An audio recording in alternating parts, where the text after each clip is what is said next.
Existe-t-il une possibilité qu'il y ait plusieurs univers ou mondes parallèles où il existe une version de moi ou de toi qui a pris d'autres chemins ces mondes.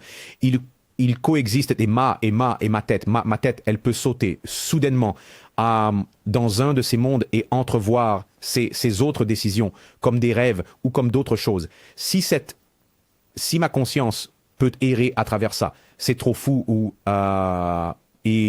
Aussi étrange que cela puisse paraître, cela semble être réel, n'est-ce pas? Oh là là. Mais il faut bien distinguer les termes, d'accord? Voyez bien, quand on dit que selon les mythologies, d'accord, il existe, ce n'est pas à ce type de situation que on parle. Comment serait-ce? Je vais y arriver. Allons-y, allons-y. Oui, dans le Rig Veda, qui est l'un des principaux, peut-être le livre le plus ancien de l'humanité. Ah, vraiment.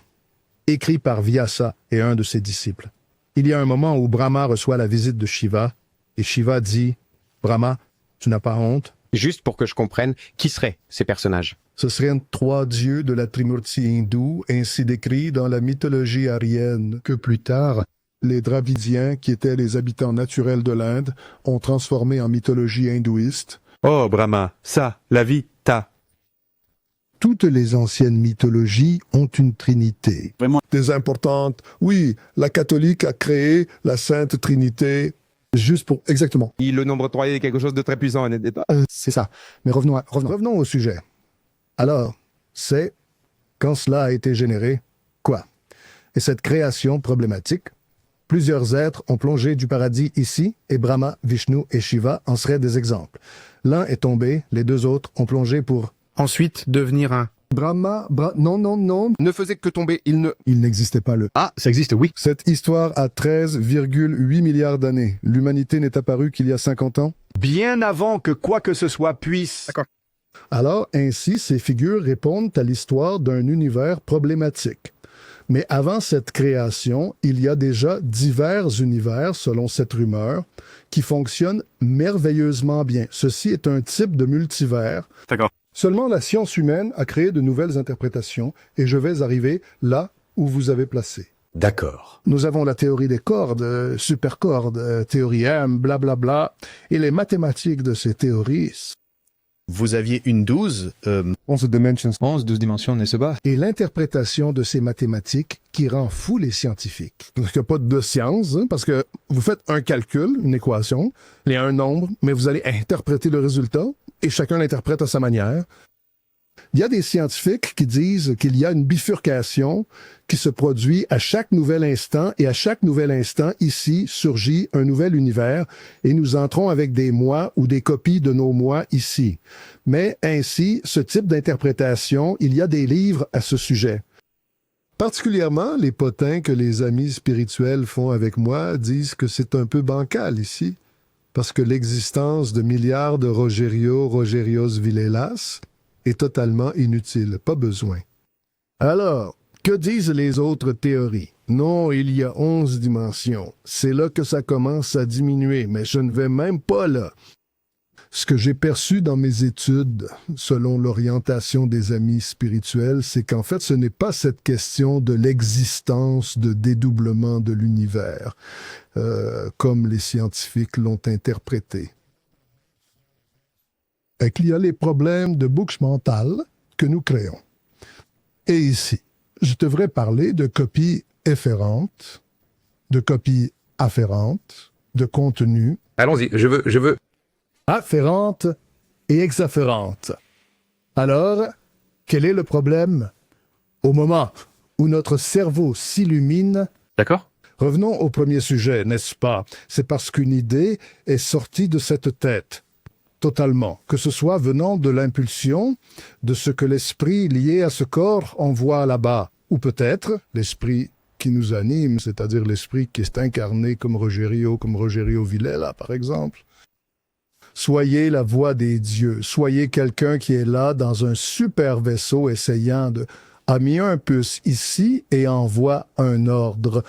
Au moment où l'on ressent quoi que ce soit dans chaque cellule de notre corps, ce ne sont pas 100 trillions de cellules, il y a la production d'une molécule appelée ARN messager. Regarde bien, cela arrive tout le temps. Listen, saute. Cet ARN messager a pour fonction de prendre la dernière idée que Rogerio a eue, encapsulée, chiffrée, sous la forme du code ADN. D'accord. Et au moment où... Attends, tu suis, hein, Lenny? Ça devient compliqué ici, mec. Ça va être... Je suis même en train de noter ici. Non, là, on y va. Jusqu'à maintenant, je suis. Au moment où tu as une idée ou une sensation quelconque. Un éclair. Dans votre cellule, il se produit un processus de création de nouvelles molécules pour enregistrer cette étincelle dans votre code ADN afin de faire partie de votre moi. D'accord. D'accord? Alors, si je dis comme ça, jeudi, je vais appeler Rogerio Villela à 14h de l'après-midi. Au moment où je pense cela, aussi pittoresque, fugace ou peu important que ce soit, les ARN ont déjà enregistré Il est resté imprimé dans... une copie efférente de l'idée que j'ai eue d'appeler Rogerio surgit. Est-ce une chose fragile? Oui, si je prends un papier et écris dans mon agenda, je vais appeler Rogerio, n'est-ce pas? Cette copie efférente devient plus forte. Et croyez-moi, jeudi, à 14h, les copies efférentes que j'ai créées relatives à l'appel que je vais passer à Rogerio seront là dans mon organisme. Et quand tu appelles? En attente. Et puis, quand j'appelle, j'ai créé des copies afférentes de ce que je fais, que les informations que les copies efférentes ont gardées seront comparées avec ce que je fais. Si j'ai terminé cela, là, les deux molécules se défont, cela n'a pas la moindre importance et l'enregistrement est fait. J'ai pensé à appeler Rogerio, j'ai conclu, si je suis en colère contre toi et que je suis furieux contre toi, je crée une copie différente. Mais ne reste pas. Alors, tant que je garde ces copies différentes relatives à toi et que je ne résous pas, un boucle mental apparaît, une bulle. Une pensée intrusive serait ou non? Non, le pire, c'est que ce n'est pas le cas. Non? C'est quelque chose qui tire des copies de nos corps manasiques, corps mental. Là, je suis déjà... Qu'est-ce que c'est le corps manasique? Alors, je devrais en donner une autre. Mais explique plus ou moins, c'est juste une chose pour comprendre ce que... L'esprit de nous, Krishna explique dans le livre appelé Uttara Gita, qui est la dernière chanson.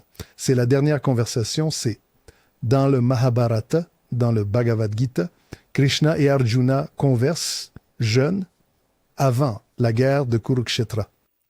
Dans l'Uttara Gita, qui est une autre chanson du Seigneur, les deux conversent déjà âgés, et dans ce livre, Krishna explique à Arjuna que l'être humain ou l'être hybride humain a une constitution septénaire, ce sont 7 corps. Ce corps et 6 autres. Ce corps et 3 de ces petits fantômes créent ce qu'on appelle le quaternaire inférieur. Au moment où papa et maman font l'amour, l'ovule est fécondé par le spermatozoïde, alors un zygote de ce corps apparaît. À ce moment-là apparaissent les 3 petits fantômes du quaternaire inférieur, où les archives, les copies mentales dont je viens de parler, du corps double éthérique, du corps émotionnel et du corps mental inférieur de l'être humain sont créés. C'est le quaternaire inférieur. Alors vous dites, c'est notre esprit? Non, l'esprit est quelque chose que Krishna appelle la triade immortelle composée des corps atmiques, manasiques et bouddhiques, qui à ce moment où le zygote apparaît est aimanté au quaternaire inférieur. D'accord. Alors, une constitution centenaire de l'être est créée. Ensuite, alors ces boucles mentales, au moment où j'ai de la colère contre toi, dans mon corps émotionnel inférieur, je produis une accumulation de fichiers de copies si grandes de la colère que je crée une boucle mentale où la colère est le thème. Et là va la copie de moi-même rester en suspens pour résoudre les problèmes des copies référentes. Et je prends encore ton message, la copie de toi, là, à l'intérieur, et nous restons, toi et moi, à un autre niveau de conscience, et toi, en tant que Rogerio, qui ne sait même pas cela, ni moi, comme Rogerio, j'ai fait cela inconsciemment. Je ne sais pas, mais est-ce que j'en subis les effets? Non. Ah, d'accord. Alors c'est moi qui souffre, parce que c'est moi qui ai créé. Ah, j'ai compris. Mais si tu te mets en colère contre moi, alors... Bien sûr. Alors, nous allons tous les deux là-dedans. C'est ce que les gens disent, n'est-ce pas? Que tu bois du poison en espérant que quelqu'un d'autre meure, n'est-ce pas? Oui. Divaldo Franco et Johanna de Angelis disent avec beaucoup de justesse, le mal qui me fait du mal n'est pas celui que quelqu'un peut me faire, mais celui que je peux souhaiter à quelqu'un, car cela fait de moi une mauvaise personne. Moi, je suis en train de vibrer. Parfait. Alors, la boucle mentale de problèmes mal résolus qui sont créés à chaque instant de la vie, ceux-ci composent un univers parallèle de réalités simultanées. Et, oui, nous sommes impliqués là-dedans. Sauf que quand nous sommes ici éveillés, le focus de notre conscience est ici.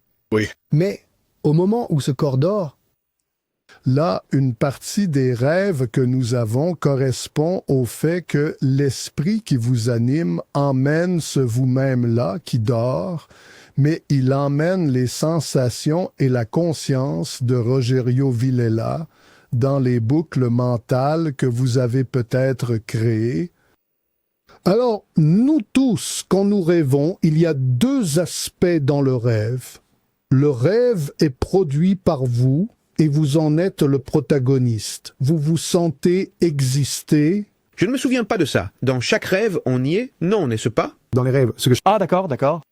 Une partie des rêves, ou 99% des rêves, on y est dedans. Oui, cherche dans la... N'ayez aucun doute. Il y a une autre partie des rêves que notre esprit vit dans la spiritualité, et cela est transféré à notre moi, et nous rêvons aussi de cela. Et il y a une partie très modeste ici que je devrais t'expliquer. Question transcendantale, je ne vais pas, sinon ça va se décentrer ici. Alors, revenons. Le monde parallèle des boucles mentales qui existent fait que des réalités parallèles simultanées à notre vie existent et restent en attente de résolution. Et c'est pour cela que la physique quantique dit que le passé n'est pas mort. Il continue d'exister, le présent existe et le futur existe déjà aussi. Pourquoi? Ou des futurs. Futur. Futur? Oui, le futur existerait déjà. Parce qu'il dépend de ces pendances du passé qui ne peuvent être résolues que plus tard. Alors? Cette partie, je ne sais pas si j'ai compris. C'est compliqué. Futur, il existe déjà parce qu'il dépend des pendances du passé. Comment ça? Parlons de l'avenir. Prenons un exemple. Je pense à avoir un enfant cette année, par exemple, ou l'année prochaine. Cet avenir est-il déjà décidé si je vais avoir cet enfant ou non? Parce que j'hésite. Mais ça dépend de quoi cet avenir. Alors, je n'ai pas cette décision. Comment ça fonctionne? Oui, il y en a. Ai-je? Et ces affaires en suspens du passé, qu'est-ce que c'est alors? Ils s'ajoutent à votre décision. Mais d'abord, il est important de faire ici une virgule, d'accord? Depuis que nous avons commencé ce programme, nous parlons de sujets très profonds. Bien sûr, bien sûr. Dans lequel le tampon de ce qui est vrai ou non, de ce qui est correct ou non, de ce qui est juste ou non, je n'ai pas l'autorité morale pour faire ces tampons. Donc, tout ce que je dis ici... Ce sont des études sans expérience. Exactement, de réflexion. Bien sûr. Tellement important. C'est bon de faire... Que nos frères et sœurs qui nous voient et nous regardent aient la prudence de ne rien prendre de tout cela comme étant la vérité, la certitude, car chacun doit voir par lui-même Ce qui est vrai et ce qui ne l'est pas. Parfait. Alors, oui, allons-y. Il existe quelque chose dans la mythologie nordique qui dit qu'un être appelé Orlog, il y a des milliards d'années, dans cette création indue, a créé quelque chose appelé Wired, W-I-R-D, qui serait une toile quantique. Cette toile quantique a seulement un ensemble de protocoles pour organiser les informations produites à l'intérieur d'une matrice. Et cette organisation de protocoles repose sur un seul postulat, ce qui sort d'un être, lui, revient. Ce n'est pas une question de justice ni une question de pédagogie, c'est une simple question d'organisation des informations. Ce qui sort d'un être revient à lui. Avec le temps, Orlog a créé 3 normes pour administrer ce jeu ici de la Weird. Je raconte la mythologie nordique pour pouvoir répondre à votre question. Les 3 nornes qui sont apparues, Urd, Vivendri et Skuld, seraient des sortes d'ordinateurs quantiques pour traiter quoi? ce qui s'est déjà passé. Alors, cette urde serait une norme créée pour que, dans son esprit, tout ce qui s'est passé avec ces codes soit enregistré. Vivendry ou le vivendry est ce qui se passe en ce moment. Donc, face à ce qui se passe en ce moment et à ce qui est enregistré, comme ce qui sort d'un être revient à lui à tout instant, cela est en train d'être équationné pour qu'un résultat revienne à l'être qui a généré ce vecteur, ce facteur. Alors, Skuld, qui serait la norme du futur, n'est pas une norme qui, entre guillemets, va décider de quoi que ce soit. Elle va simplement collectionner les pendances de ce retour qui ne sont pas encore arrivées parce que certaines actions initiales n'ont pas été finalisées. Alors, si Rogerio est en colère contre Rogerio Villela, dans l'exemple, tant que cela ne sera pas résolu, il y aura un futur exigeant que cela soit résolu. Si c'est résolu, il n'y a pas de futur. Alors, une partie de l'avenir serait déjà prédéterminée par la nécessité des pendances des copies efférentes produites par les esprits des êtres. Là, il est nécessaire que ces êtres accomplissent, la finalisation de ces copies efférentes, et au moment où ils le font, ils produisent des copies afférentes. Et si cela s'annule, tout va bien. Ah, j'ai décidé d'avoir un enfant. Est-ce que c'est déjà pleinement défini? Non. Il y a certaines choses dans le futur qui ne sont pas définies, mais il se peut, en effet, que vous soyez déjà né dans le Pralabdha Karma, avec la perspective que votre esprit a des commandes. Je sais.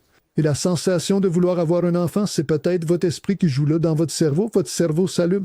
Là, Rogerio a envie d'avoir un enfant. Pensez que c'est lui qui a envie, c'est-à-dire le sujet est profond.